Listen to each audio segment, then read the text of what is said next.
Baik, terima kasih rekan-rekan pers. Assalamualaikum warahmatullahi wabarakatuh. Salam damai sejahtera untuk kita semuanya. Om Swastiastu, Namo Buddhaya, salam kebajikan, rahayu. Marilah kita bersama-sama berikan salam nasional kita, merdeka. Ganjar Mahfud, menang, menang, menang. Terima kasih. Saya didampingi oleh Bapak Ahmad Basarah, Ketua DPP bidang Hubungan Luar Negeri dan Wakil Ketua MPR. Kemudian sebelah kiri Pak Baskara adalah Bung Setiawan, bagian dari anak-anak muda yang direkrut dan dilatih oleh PDI Perjuangan sehingga menjadi bagian dari pergerakan pemenangan PDI Perjuangan dan Pak Ganjar Mahfud. Di sebelah kanan saya adalah Bung Seno, juru bicara PDI Perjuangan, kemudian di sebelah kanannya adalah Mbak Anggi. Jadi teman-teman semuanya, jadi pada kesempatan ini kami ingin menyampaikan beberapa hal. Yang pertama berkaitan dengan rencana peringatan hari ulang tahun PDI Perjuangan yang ke-51. Tadi sudah diadakan rapat DPP PDI Perjuangan yang diperluas dengan melibatkan Ketua Sekretaris Bendara DPD dan DPC se-Indonesia sesuai dengan arahan Ketua Umum PDI Perjuangan Ibu Profesor Dr. Megawati Soekarno Putri dengan mencermati seluruh sejarah PDI Perjuangan, sejarah yang diwarnai oleh keyakinan politik di dalam menghadapi pemerintahan yang otoriter selama 32 tahun Orde Baru. Maka tema kali ini adalah Satyam Eva Jayate, agar ditayangkan logo untuk peringatan HUT PDI Perjuangan. Satyam Eva Jayate ini kebenaran pasti menang. Menangnya pakai huruf tebal. Ini menunjukkan suatu spirit kepartean bahwa PDI Perjuangan yang berasal dari rakyat, PDI Perjuangan yang lahir dari tradisi perlawanan terhadap pemerintahan yang otoriter Orde Baru dan memiliki rekam jejak sejarah yang sangat panjang sebelum Indonesia merdeka dengan Partai Nasional Indonesia yang didirikan oleh Bung Karno pada tanggal 10 Juni tahun 1927, maka seluruh benang merah perjuangan tersebut nantinya akan menjadi bagian dari keyakinan politik partai di dalam menghadapi pemilu tahun 2024. Jadi ini adalah logo ulang tahun PDI Perjuangan yang ke-51 yang dirancang oleh Ketua DPP Bidang Ekonomi Kreatif dan Kepala Situation Room Mas Prananda Prabowo.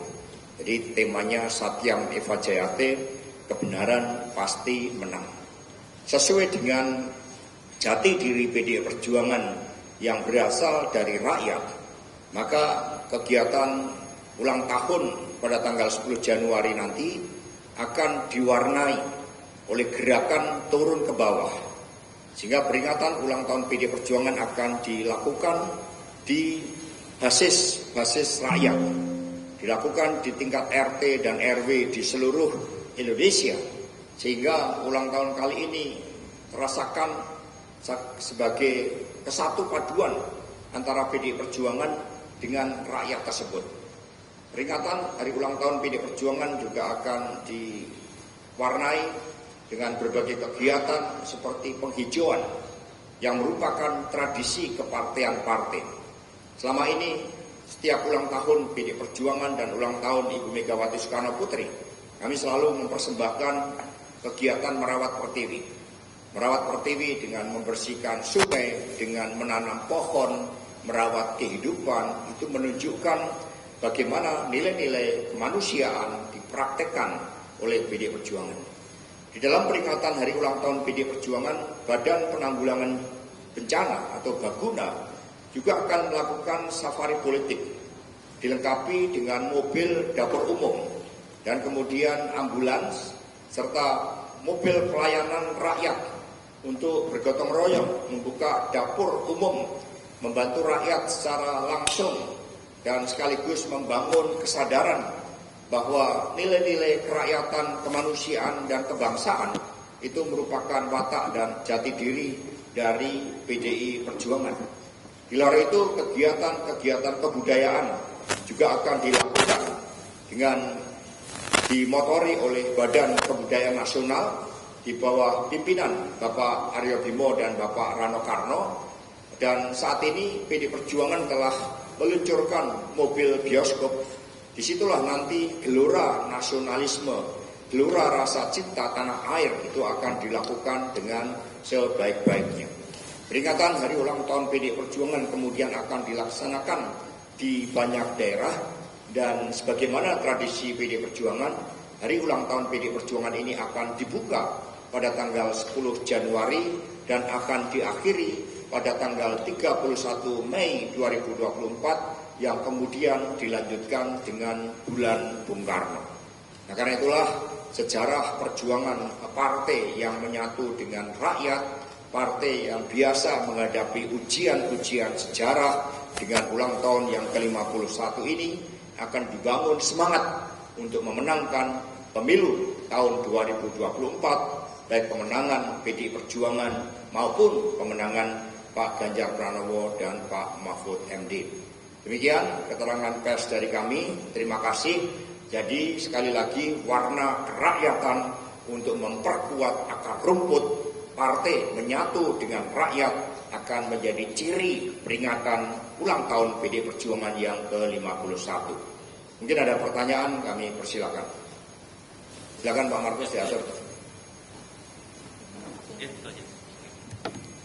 Izin Mas, Diana dari CNN. Ada dua pertanyaan. Yang pertama penegasan soal lokasi perayaan hari ulang tahun yang pertama 10 Januari di mana. Kemudian yang kedua, apakah Pak Jokowi akan datang di HUT PDI Perjuangan, karena infonya ini Pak Jokowi ada kunker ke Filipina di tanggal 10 Januari. Terima kasih Mas. Baik, terima kasih. Jadi peringatan ulang tahun PDI Perjuangan nanti akan diawali dengan pidato politik Ibu Ketua Umum sekaligus perintah harian. Dan karena peringatan ini diadakan di basis rakyat di tingkat RT dan RW, maka kegiatan akan melibatkan rakyat sebagai jati diri PDI Perjuangan, sehingga di RT dan RW. Kami sudah mendapat informasi juga bahwa Pak Presiden Jokowi akan melaksanakan tugas negara dengan ke luar negeri di Filipina. Tetapi watak kegiatan kali ini adalah turun ke bawah, menyatu dengan rakyat itu sendiri. Yang lain? Pak Sok, izin saya Dian dari apahabar.com. Untuk acara nanti Bu Mega ada di mana? Dan kedua, Pak, izin mau tanya soal pertemuan Pak Jokowi dan Prabowo jelang debat. Menurut Bapak bagaimana? Terima kasih. Baik, nanti Ibu Megawati Soekarno Putri di dalam menyampaikan pidato politiknya akan dilakukan di sekolah partai, karena partai politik menjalankan fungsi rekrutmen, pendidikan politik, dan kaderisasi. Dan pada sore harinya antara jam 4 dan jam 7 malam, seluruh struktural partai termasuk DPW partai, kemudian calon anggota legislatif, kepala daerah dan wakil kepala daerah akan mengadakan kegiatan HUT PDI Perjuangan bersama dengan masyarakat di RT RW, di basis rakyat. Terkait dengan persiapan debat, kami percaya bahwa Pak Ganjar yang lahir dari proses kaderisasi dan 2 periode menjadi anggota DPR RI serta 2 periode menjadi gubernur telah menyiapkan materi-materi terkait dengan geopolitik, keamanan, pertahanan, dan hubungan luar negeri dengan sebaik-baiknya. Memang ada contrasting antara Pak Ganjar dan Pak Prabowo.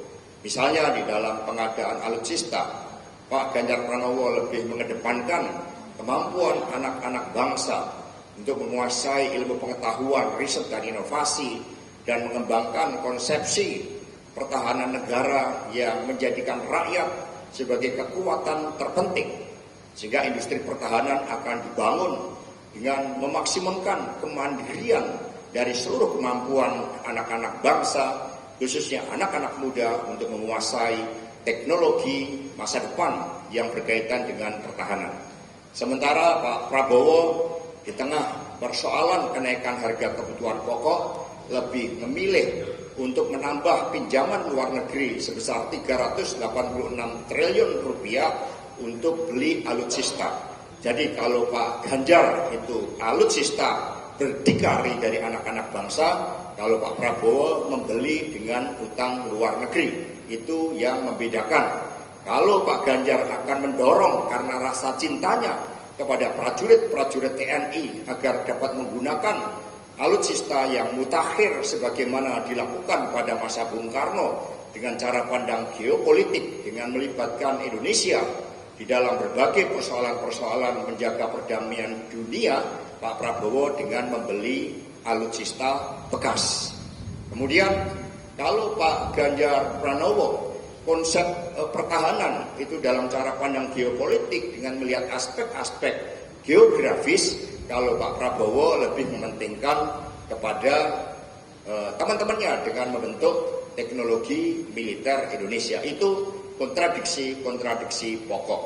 Nah, terkait dengan pertemuan antara Bapak Presiden Jokowi dengan Pak Prabowo, pertemuan itu sifatnya tertutup. Tinggal teman-teman wartawan mau minta jawaban dalam perspektif apa? Perspektif PDI, perspektif Pak Prabowo, maupun perspektif Pak Jokowi. Tinggal 3 pilihannya.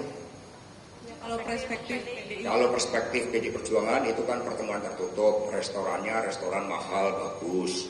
Tentu saja mungkin karena melihat belusukan terakhir dari Pak Prabowo, ya biar Pak Prabowo makin kuat untuk belusukan. Yang kedua, kalau dalam perspektif Pak Prabowo itu melakukan konfirmasi. Karena pasti menjelang debat ini banyak pertanyaan terkait dengan pembelian pesawat bekas. Kami dulu dapat informasi bahwa pembelian pesawat bekas tersebut tanpa konfirmasi dengan Pak Presiden Jokowi. Ya mungkin hal itu juga dibahas terkait dengan persiapan debat. Kalau perspektif Pak Jokowi, karena Pak Jokowi ini kan juga tidak suka rame-rame, jangan emosi, kira-kira itu analisis dari PDI Perjuangan.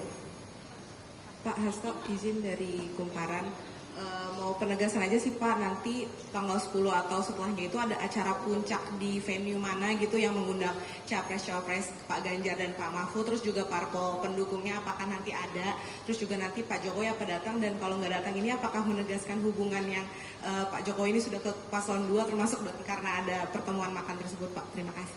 Puncaknya di pintu-pintu rakyat. Karena PDI Perjuangan partai rakyat. Ulang tahun 50 kan sudah dilaksanakan secara besar-besaran dengan melibatkan Satgas. Dan Satgas sekarang punya tugas untuk menjaga di setiap basis-basis PDI Perjuangan untuk membela rakyat agar tidak terjadi intimidasi. Karena pemilu ini harus jujur, pemilu ini harus demokratis, sehingga Satgas seluruh kader partai sekarang berada di lapangan, apalagi dengan tingkat intimidasi yang meningkat, yang menimbulkan keprihatinan banyak pihak bahwa demokrasi Indonesia mengalami kemunduran. Jadi puncaknya ya di pintu-pintu rakyat itu pada tanggal 10 Januari karena bertepatan ya hari Rabu, itu bukan hari libur, maka peringatan itu akan dilakukan di akar rumput. Itu puncaknya. Pak, izin, Dian dari Antara Pak. Dengan ketidakhadirannya Pak Jokowi dalam HUT nanti, apakah akan berdampak terhadap elektabilitas Pak Ganjar Pranowo? Terima kasih. Jadi memang desainnya berbeda. Desain kali ini peringatan ulang tahun partai itu di akar rumput. Karena rakyat adalah cakrawati partai. Sehingga itu yang membedakan. Sehingga elektoral itu yang menentukan adalah rakyat. Rakyat yang punya kedaulatan. Meskipun banyak intimidasi, ada kepala desa diintimidasi, ada wartawan diintimidasi, kemudian kelompok-kelompok pro demokrasi diintimidasi, mahasiswa yang menyampaikan aspirasi diintimidasi, kepala daerah dari PDI Perjuangan juga banyak yang diintimidasi. Tetapi belajar dari sejarah PDI Perjuangan ketika menghadapi pemerintahan yang otoriter sampai kantor PDI Perjuangan ini diserang, kekuatan rakyat adalah senjata yang paling hebat di dalam menentukan elektoral partai politik dan calon presiden. Izin Pak Hasto, Ya, saya Tika dari Tempo.co mau bertanya soal yang tadi. Saya ada 3 perspektif pertemuan Pak Prabowo dengan Pak Presiden. itu analisis. Iya, Ya. iya analisis. Kan kita nggak tahu, kan tertutup. Kalau pengen tahu yang sebenarnya, tanya Pak Prabowo dan tanya Pak Jokowi. Menurut Pak Hasto, apakah pertemuan itu perlu dilakukan saat-saat seperti ini? Kalau dari kubu 01 merekomendasikan lebih baik ditahan dulu pertemuan seperti itu hingga Pilpres selesai. Karena pun sampai akhir pemerintahan Prabowo tetap menterinya Pak Jokowi dan bisa bertemu kapan saja. Dan kedua, menurut Pak Hasto dari PDIP seperti apa soal inisiatif Pak Prabowo mengimpor sapi dari India untuk program pemerintahannya ke depan? Terima kasih Pak. Baik, terima kasih. Jadi kalau dalam konferensi pers minggu yang lalu, itu kan kami sampaikan data.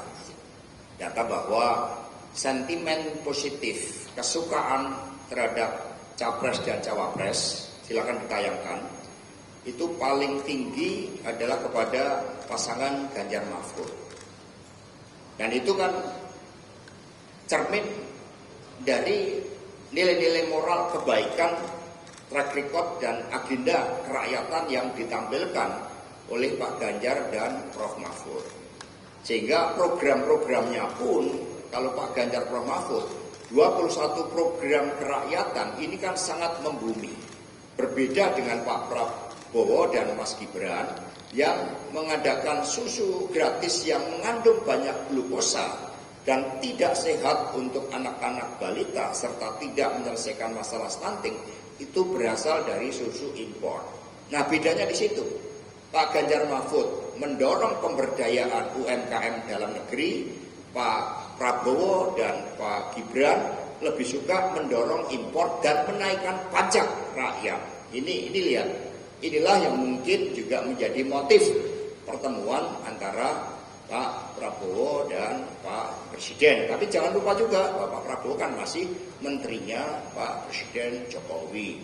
Jadi pertemuan-pertemuan itu merupakan hal yang wajar untuk dilakukan. Ini yang melihat bedanya.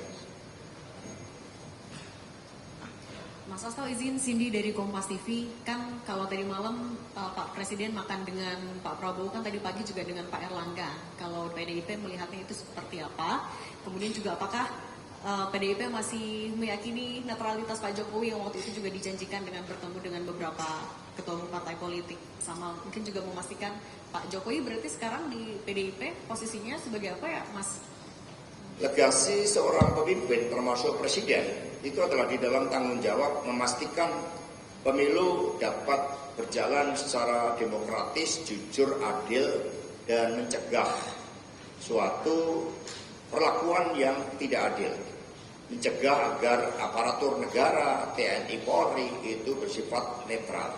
Pak Jokowi selaku presiden, kepala negara, kepala pemerintahan, oleh undang-undang dan peranatan politik yang baik, norma-norma demokrasi yang baik dituntut untuk netral. Ini yang menjadi harapan dari PDI Perjuangan dan masyarakat.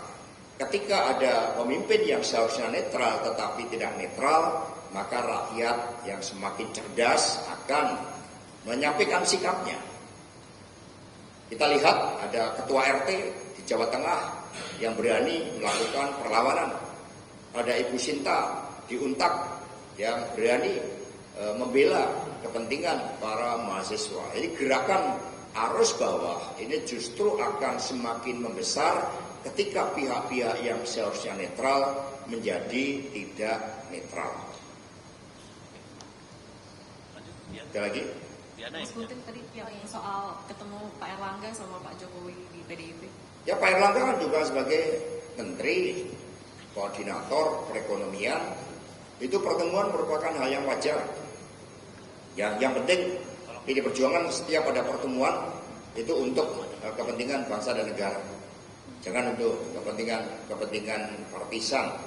Itulah yang diharapkan oleh PDI Perjuangan sehingga kita semua bisa berkontestasi secara adil. Maka menteri-menteri PDI Perjuangan kan menunjukkan perilaku yang berkeadilan. Ada Mas Pram, ada Pak Abdullah Aswar Anas, Pak Yasona Lauli, ada Pak Abdullah Aswar Anas, kemudian Ibu Tri Risma hari ini, Ibu Bintang, Puspa Yoga, semuanya kan berbeda karena kami memang dididik untuk menggunakan kekuasaan bagi kepentingan rakyat, bangsa, dan negara. Ketika ada yang menggunakan kekuasaan di luar itu, artinya tidak percaya diri. Jadi PD Perjuangan percaya bahwa suara hati nurani rakyat, suara kebenaran yang akan memenangkan pemilu, apalagi Pak Ganjar dan Prof Mahfud memang mendapatkan dukungan luas, terbukti dari sentimen positif dibandingkan dengan calon-calon yang lain. Mas, izin nanya lagi soal anomali, Mas. Ada pejuang P3, kader-kader muda P3 yang beberapa waktu lalu itu kan mendeklarasikan dukungan kepada Prabowo Gibran, di mana kita tahu juga P3 itu sudah bagian dari partai politik yang mendukung Pak Ganjar. Saya mau tanya perspektif dari Mas Hasto, seberapa solid sebenarnya saat ini, dan selain dari Mas Hasto, izin dari Mas Eno juga mungkin sebagai kader muda, seberapa solid kader-kader muda di partai politik yang mendukung Pak Ganjar ini untuk memenangkan Ganjar Mahfud. Terima kasih. Baik, terima kasih. Ini bukan persoalan solid atau tidak, ini persoalan etika. Bagi PD Perjuangan, P3, ya kami mengucapkan selamat ulang tahun P3 pada tanggal 5 Januari yang ke-51. P3 ini partai yang memiliki akar sebelum kemerdekaan Republik Indonesia. Sehingga ketika kemudian saya melihat Pak Rosan selaku ketua tim pemenangan Prabowo, tim kemenangan Prabowo, tim kampanye Prabowo Gibran mengumumkan adanya kader pelopor dari P3 yang menyampaikan dukungan, ini sebenarnya menyangkut masalah etis. Ini merupakan upaya-upaya politik divide et impera zaman kolonialisme Belanda yang seharusnya tidak dilakukan. Pak Rosan lupa tentang perjuangan P3, sehingga ini justru semakin mengobarkan semangat juang dari kader-kader P3 karena perilaku tidak etis yang ditunjukkan oleh Pak Rosan dengan cara-cara yang seperti itu. Pak Rosan, ketua tim kampanye Prabowo, sepertinya akan menghilangkan sejarah dari Partai Ka'bah yang telah eksis membangun demokrasi, termasuk juga saat itu melawan kepemimpinan otoriter dari Pak Harto. Sehingga kami sangat menyesalkan terhadap pengumuman dari saudara Rosan. Kalau cara-cara seperti itu diterapkan, ya ketika prosesnya saja melanggar etik, kemudian calon yang diusung juga mengatakan etik dasmu, ya itu menunjukkan bahwa hal-hal yang tidak etis sebaiknya tidak dilakukan. Kami membela P3, Perindo dan Hanura, karena kami satu kesatuan kebenaran, satu kesatuan kekuatan yang berasal dari rakyat. Dan itu sekali lagi menunjukkan kepanikan dari kubu 02 sehingga sampai melakukan cara-cara politik kotor dengan melakukan pembelahan seperti itu.